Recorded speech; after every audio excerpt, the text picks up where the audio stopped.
Hi, and welcome back to this CWC Age podcast where leadership, mentorship, and lean thinking meet real world growth. I'm Chris, and whether you're a CEO, a business owner, graduate, or just hungry to grow, this is where you'll find insights that push you forward. Let's dive in. Welcome back to CWC Age podcast. I'm Chris, and today we're diving into something that, honestly, can completely transform your journey from service life or from any other walk of life into civilian and great business success. That something is mentorship. Now you might be thinking, I don't need a mentor. I can figure this out for myself. And hey, to be honest, I get it. Many of us were taught to tough things out, to figure it out on our own, and to lead from the front. But let me tell you something. Every successful leader you admire, whether it's a general, whether it's a CEO, an athlete, or an entrepreneur, they all have mentors, or they had mentors. They didn't walk the road alone, and neither should you. In today's episode, I'll break down why mentorship is your secret weapon, how to find the right mentor, how to make that relationship work, and what to do if you don't have a mentor yet. Stick with me because by the end of this episode, you'll not only understand the power of mentorship, but you'll have practical steps to bring it into your life right now. So, why does mentorship matter so much? Here's the truth. Mentorship accelerates growth. Plain and simple. A good mentor helps you avoid mistakes, spot opportunities you didn't see, and to even unlock doors that otherwise would stay closed. Imagine having someone a few steps ahead of you saying, watch out for that pitfall, or take that shortcut. Trust me, I've been there. That's what a mentor does. Think about it. In service, whether military or emergency services, you had a structure, a senior rank, a seasoned colleague, someone who'd been around the block a few times and could show you the ropes. In civilian life, unfortunately, that structure doesn't really exist unless you go and build it yourself. And that's where so many people stumble. They leave the service and suddenly they're trying to reinvent that wheel on their own. I'll give you a personal example. When I was moving into the civilian corporate world, I had no idea how to navigate boardrooms and the corporate politics, and at times I learnt the hard way. But I had a mentor who I spoke to outside of the business, and he's been in business for years. He didn't sugarcoat it, but he told me where I was strong, where I was coming across wrong, because I can be very abrupt at times, and where I needed to adapt.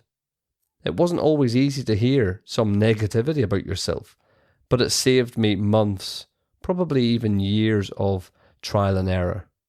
That's the power of mentorship, and we should all have a mentor. So here's something interesting. In service, mentorship is baked into the culture. You've always got someone above you, showing you them ropes, and you're expecting to do the same for those coming up behind you, by yourself becoming a mentor to those mentees. It's natural. It's a part of the rhythm and the heartbeat of service life. But when people leave, that rhythm disappears. And too many veterans and emergency service leavers think, I should be able to do this on myself. Asking for help makes me look weak. Let me tell you straight, that's wrong. Asking for mentorship isn't weakness. It's one of the smartest, one of the strongest moves that you can make. Because what you're really saying is, I'm serious about growing. I respect those who've gone before me and I'm humble enough to learn. Now that's true strength. Now let's get practical. How do you actually find a mentor? Here's 3 simple steps that will work. Step 1, know your mission. Before you go looking for a mentor, get clear on what you want. Do you want to start a business? Do you want to move into corporate leadership? Do you want to develop a new personality? Your mission determines the kind of mentor that you need. Step 2. Look in your current network. You'd be surprised those mates or those friends or who's already in your circle. Maybe a former colleague who's moved into the civilian world successfully. Maybe a family friend who's a business owner. Don't overcomplicate it. Start with the people you already know. Step 3, ask. And here's the big one. Don't be afraid to ask. You don't have to make it formal. You can simply say, I really respect what you've achieved. Would you be open to a coffee or a call where I can learn from your experience? Most people will feel flattered that you've even asked them. They will want to give back. Now, once you've got a mentor, how do you make it work? A few golden rules that I stand by. Be prepared. Don't just show up and say, so what do you think? Come with questions. Be respectful of their time, as mentors will give this up freely. They're giving you something valuable, and most importantly, take action. Nothing will frustrate a mentor more than giving loads of advice and then watching you do nothing with it. I regularly have check-ins with my mentees to ensure that they're on the right path or that they're showing progress and applying what we taught. And I've got really good success stories from that. And that's how the relationship grows. So here's a beautiful thing about mentorship. It's not just about you. It creates a ripple effect. I'll tell you a little story. A veteran I worked with was struggling with the transition. He was leaving the Royal Marines after 14 years. He found a mentor in the business community who guided him. They helped him launch a small venture and gave him the confidence to step into leadership. A few years later, guess what? He's now mentoring others who are leaving the services. One person helps one person, and before you know it, an entire community is stronger because of it. You just have to look at LinkedIn to see further examples. That's what I love about mentorship and coaching. It multiplies. You're not just changing your own trajectory.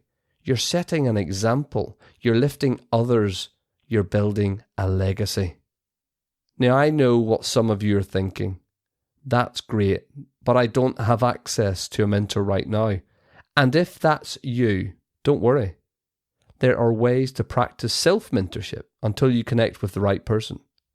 The last thing you want to do is connect with the wrong type of mentor.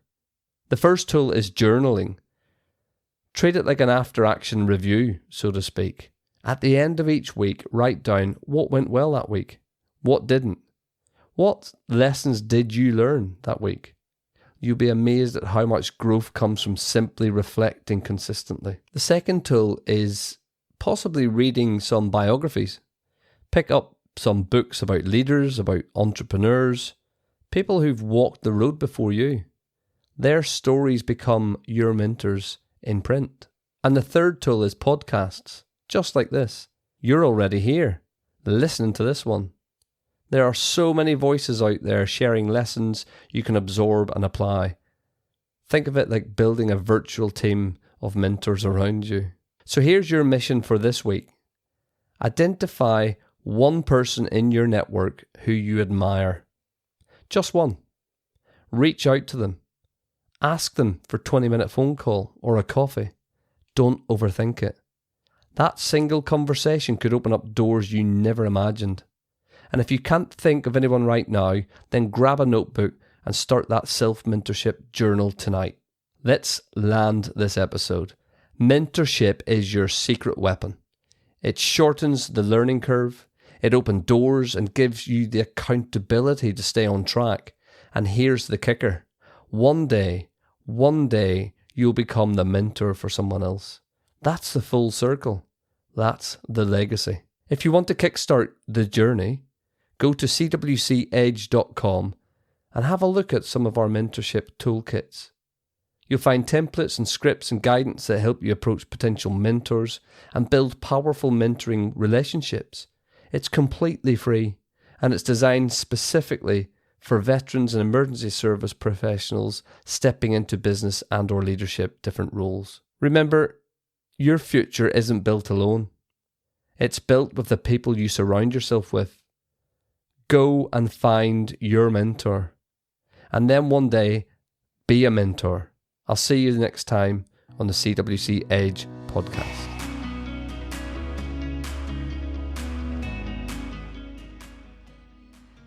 Thanks for joining me on this episode of CWC Edge podcast. I hope today's conversation gave you something valuable to take away and put into action. If you enjoyed this episode, make sure to subscribe so you don't miss what's coming next. You can also connect with me directly at cwcedge.com, where I share more insights, tools, and resources. And if you're a podcaster, a leader, a manager, CEO, or professional on a similar journey, I'd love to collaborate. Let's grow together. Until next time, keep pushing forward, keep learning, and remember, growth happens at the edge.